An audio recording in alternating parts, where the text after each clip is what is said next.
everybody, Jillian here. Welcome to my channel for a new Bible journaling process video. Today I'm creating another entry with a love or Valentine's theme since we are in the month of February. And really quick, I want to give you a look at some of the products that I'm going to be using today. I do really want to challenge myself to use the Clear Cuts pad from Illustrated Faith, and so I am going to use a few elements from here, and you'll get a better look at those once I start. It's basically just a transparency sheet with some really nice shapes and sentiments and things on here that you can cut out and then adhere into the margins of your Bible or whatever you're journaling in. I also pulled out the washi tape booklet from the same collection, You Are Loved, because I may use some things here just as finishing touches. And then I also have the You Are Loved stamp set, and I'm actually going to be journaling in Psalm 136 on the opposite side of where I did this other entry using the same collection. So they're kind of going to be side by side here. And I created this entry using some of these pieces.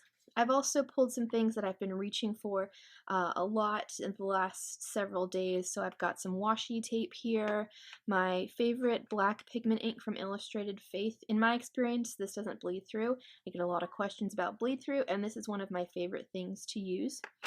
I've got the Element stamp set. It's just got some fun texture designs on here and some brush strokes, and so I've been reaching for this a lot lately. I still have the stamp I used last mounted onto my acrylic block. And then that's it. I've got some basics I'm going to use, like my Bible mat, my journaling pens, and things like that. I do believe that as of today, February 15th, this collection is on sale at Dayspring. I'll go ahead and link everything that I use in the description below in case you're interested in picking up any of this. So with that, I'm going to go ahead and put you guys on fast forward and get started. So the first thing I'm going to do is go through all the sheets and kind of pick out which design I want to use and then isolate them from the rest of the sheet. But it's easier to just kind of remove it from the rest of the 6x8 sheet, and then you can get it and, cut pretty close without having the weight of the rest of the paper kind of getting in your way. Also, what's great about these is you don't have to be like super precise in your cutting. If you were to cut these out from, let's say, white cardstock or something, you would be able to see the white cardstock around the edge of what you're cutting out. Since this is really clear, you don't have to be as precise, and it's a little more forgiving. So I'm just showing you there that the verses that I'm journaling are on the back side of the page that I'm using, because I already have an entry there. And so I had these paints kind of sitting off to the right of my desk.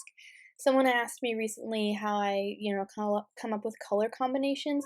Sometimes it's just looking at a collection and pulling colors from that, and other times, like with these paints, it's looking in my box of paints, and there happen to be three or four colors that are near each other, and they kind of just catch my eye, and it's like, oh, those look good together. So I saw those this morning, and I isolated them, and then I just decided to use them because I had a little more time to create this entry.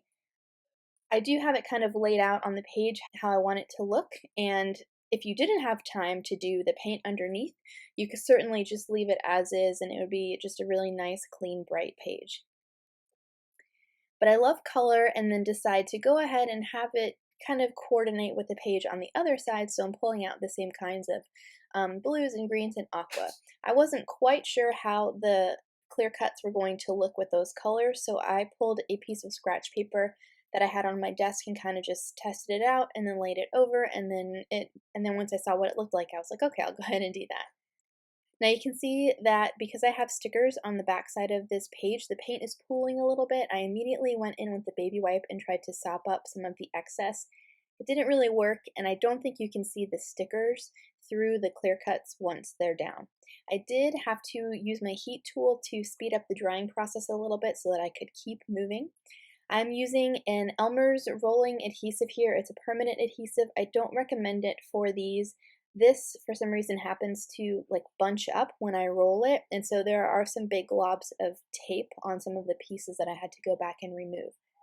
So you can see adhesive on these things. You could use a tiny attacher, like a small stapler, to get these down, but what I did is just used the adhesive behind the parts that were printed, like behind the blooms of the flowers instead of on the clear parts. Or I used the adhesive on the thick L and the V in the word love so that you couldn't really see it.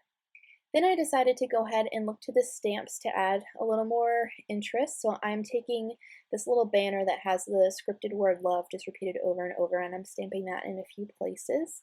And then you can see picking things up and putting them back down. Then I decide to fill in a little more space and use this heart that's on the stamp in the stamp set. So before I run out of room here, I'm going to go ahead and read the verses to you that I'm journaling. It's Psalm 136. It says, "Give thanks to the Lord, for he is good. His love endures forever. Give thanks to the God of gods. His love endures forever. Give thanks to the Lord of lords. His love endures forever. To him who alone does great wonders. His love endures forever. Who by his understanding made the heavens. His love endures forever. Who spread out the earth upon the waters. His love endures forever. Who made the great lights. His love endures forever. The sun to govern the day. His love endures forever. The moon and stars to govern the night. His love endures forever." So that's verses 1 through 9, just kind of creating an illustration more than, writing anything down or journaling. And that's pretty much it. Here is a close-up look at the page. Thank you guys so much for watching. Like I said, if you're interested in anything I've used, I've got it linked below. Be sure to subscribe if you haven't already. I have new videos every Wednesday. See you soon.